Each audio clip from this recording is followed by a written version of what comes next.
Reservation का इतना बड़ा मुद्दा बन चुका है, इतना बड़ा बवाल इसके ऊपर खड़ा हो चुका है। कहां से यह मुद्दा शुरू हुआ, कैसे इसने तूल पकड़ा और कैसे यह हिंदुस्तान की एक सनसनीखेज न्यूज बन गई, उसके ऊपर आज हम यहां पर बात करेंगे। सो नमस्कार गाइस, आज मैं निशांत कपूर आपका बहुत बहुत स्वागत करता हूं आपके अपने PW UGC नेट में। और ये सब जो भी चेंजेस आए हैं सुप्रीम कोर्ट के रिजर्वेशन के जो नए नियम आए हैं, अब इसके ऊपर क्या अफेक्ट पड़ेगा, स्टूडेंट्स को किस तरीके से इस पर ध्यान देना है या क्या क्या चीजें जो हैं आपके ध्यान में रहनी चाहिए, वो सारी की सारी चीजें आज आपको बिल्कुल सिंपल भाषा में समझाने की कोशिश करेंगे।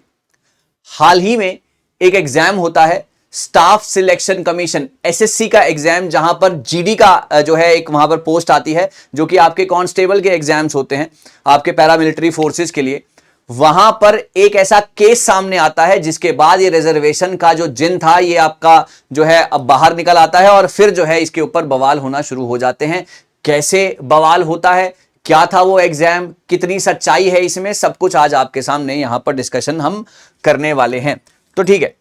सबसे पहले मैं आपको बताता हूं कि अगर आप रिजर्व्ड कैटेगरी को बिलोंग करते हैं, अगर आप रिजर्व्ड कैटेगरी को बिलोंग करते हैं, आप schedule caste, schedule tribes, OBC है ना, या EWS हैं, अगर आप इन कैटेगरीज के साथ हैं तो आप ये जानते हैं कि आप जो भी एग्जाम हमारी कंट्री के अंदर देने जाते हैं, यहां पर आपको क्या मिलता है, यहां पर आपको एज रिलैक्सेशन भी मिलता है, राइट, एज रिलैक्सेशन भी मिलता है, यहां पर आपको फी रिलैक्सेशन भी मिलता है कहीं ना कहीं, है ना, और यहां पर आपको अटेम्प्ट्स का रिलैक्सेशन भी, या फिर मैं कहूं एज रिलैक्सेशन के साथ आपको अटेम्प्ट्स का रिलैक्सेशन भी कहीं ना कहीं जरूर मिलता है। करेक्ट, ये सारी की सारी चीजें होती हैं कि जब एज का रिलैक्सेशन मिल गया तो अटेम्प्ट भी ज्यादा दे पाओगे, है ना। अब वहां पर बात ये आती है कि एक होती है जनरल कैटेगरी, जहां पर सिंपल तरीके से आपको एग्जाम देना है, सर्टेन एज लिमिट है और सारी की सारी चीजें अकॉर्डिंगली की जाती हैं। अब यहां पर एक बच्चा, फॉर एग्जाम्पल आप SSC का एक एग्जाम है ना, SSC का एग्जाम है, GD का एग्जाम है, वहां पर आपने जब फॉर्म भरा,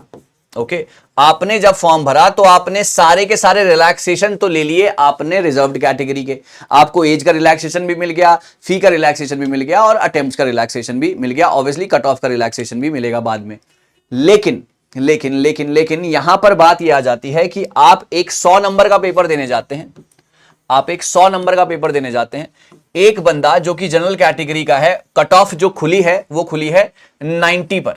ओके, और आपके जो आप रिजर्व्ड कैटेगरी के हैं, है ना, आपके आ जाते हैं 92 मार्क्स, यानी कि आपने जनरल कैटेगरी के कट ऑफ को भी क्रॉस कर दिया, है ना।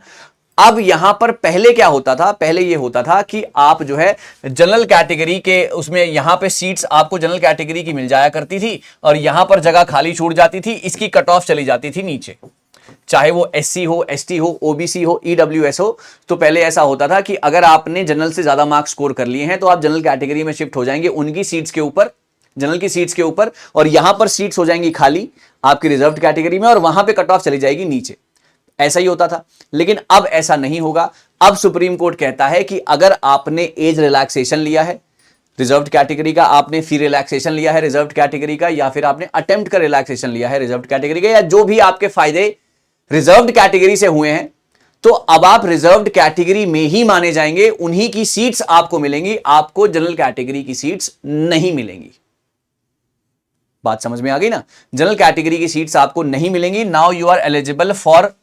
to getting a job in your category only, you will not get shifted to a general category and take their seats। पहले ऐसा होगा कि आपके, मान लीजिए कि आपके 92 मार्क्स आए हैं फॉर द SC कैटेगरी, आप इधर शिफ्ट हो गए और इसकी कट ऑफ चली गई नीचे, same with the STs, same with the OBCs and same with the EWS। लेकिन अब ऐसा नहीं होगा। तो ये था पूरा का पूरा मसला जो कि बच्चों को पता होना चाहिए when they are going for an examination. ये SSC में हुआ है और ये यहां पे सुप्रीम कोर्ट ने ये बात कह दी है। सुप्रीम कोर्ट में उसने उसके नीचे भी एक बात कही है, उन्होंने कहा है कि अगर रिक्रूटर